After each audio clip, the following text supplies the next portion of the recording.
Ahojte, ak si ešte spomínate na poslednú súťaž, kde som rozdával všelijaké také tie drobnosti od rôznych výrobcov, ktoré v podstate sa u mňa nejako tak nazbierali, a tak evidentne to bude mať pokračovanie. Dnes totiž to dorazil balíček z Glocku a urobíme si taký malý unboxing. Ja som v podstate len odstránil papiere, kde by mohli byť nejaké citlivé údaje. Poďme sa pozrieť, čo nám Glock pripravil.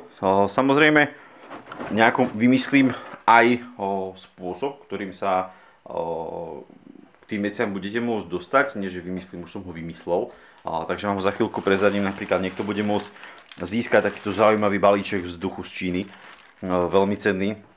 No a ďalej v balíčku máme samozrejme nejaké leaflety. To je Glocku 42.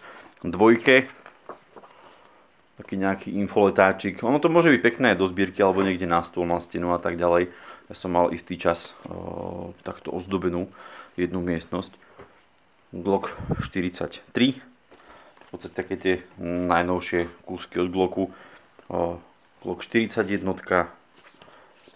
Dá sa si naozaj vytapetovať izba. Toto už je lepšie, respektíve zaujímavejšie. To je príručka pre zákazníka Glocku, ktorý v podstate si ide nejakým spôsobom vyberať svoju zbraň a rozhoduje sa teda možno, že medzi Glockmi jednotlivými, alebo možno, že medzi inými výrobcami a Glockom.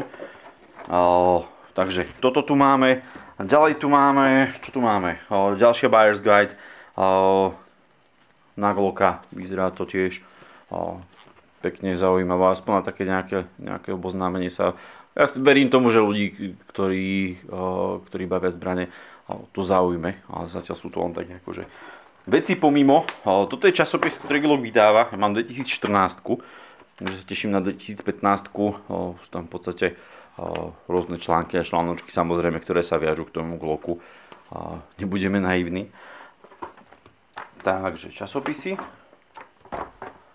No, tu sú nejaké ďalšie letáčiky ku Glockom. Tých je tu požehnanie, čiže tých sa ujde určite každému. A toto je to, čo vás bude zaujímať asi najviac. Je tu obrovské množstvo šnúrok Glock. Vyzerajú trošičku lepšie ako tie minuloročné, trochu zmenili dizajn. Je to také páčivejšie, myslím si, že to bude aj reflexné. Čiže možno, že to si chce splniť zákonnú povinnosť nosiť reflexný prvok. Tak možno. No a toto tu je naozaj toho požehnanie. Sú nejaké nášivky. A potom tu máme maličké gombíky Glock. Určite ste to už videli.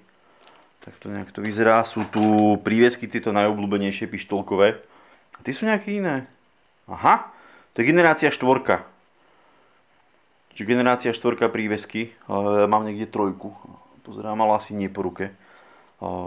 Takže aj takéto príviesky. Je ich tu požehnanie. Potom sú tu ďalšie príviesky, takýto iný typ, iný tvar. A tu vidím ešte ďalšie. Tie sú dokonca kovové. Ďalšie príviesky, 25 rokov Glocku. A tých je tu tiež kopa. Tu budem musieť nejako popočítať a pretriediť. Maličké odznaky, takýto tiež som jeden čas nosil. Moja manželka, myslím, že ho stála má na jednej bunde. Tento príviesok. A vidíte, toto je podľa všetkého antistresová loptička. Glock. Tiež niekedy môže byť fajn v kancelárii, lebo ako náhle to začnete stláčať s tým logom Glock, tak všetci automaticky pochopia, že ste vytočení a máte zbraň. Čiže nikoho na nič nenavádzam, berte to prosím s rezervou ako pokus o vtip. Aha, to sú dva kúsky. To sú zápisníky Glock. Je to krásne papieriky v tvare pištole. Možno tiež, keď chcete niekomu z konkurencie nechať odkaz, tak by to mohlo byť zaujímavé. V tvare Glocku 42. Čo tu máme ďalej? Tak toto je dobré, toto je pecka. Notebooky, respektíve poznámkové bloky Ride in the Rain. Ak chcete vedieť alebo neviete, čo je Ride in the Rain, skúste sa pozrieť na kanál Kulgir.sk. Určite tam nájdete recenziu, ktorú som robil síce už dávnejšie, ale predsa sú rovnaké. Zdalo sa mi, že jeden je hrubší, druhý tenčí. Ďalej sú tu perá, tých je tiež naozaj požehnanie, samozrejme Glock. Čo tu ešte vidím ďalej? Vidím dole nejaké nálepky a samozrejme čierne taktické ceruzky. Našte ceruzky od Glocku sú veľmi pekné. Aha, ono je to ešte zabalené, alebo nie, mám tu otvor. Tak to vyzerá ceruzka Glock. A teraz vás bude zaujímať teda asi, že čo budete musieť spraviť preto, aby ste niečo z tých predmetov Glock získali. Ja nejako sa pokúsim nakombinovať tak spravodlivo balíčky, neviem koľko je čoho. Vidím, že niektorých vecí, napríklad tých notebookov je tu menej.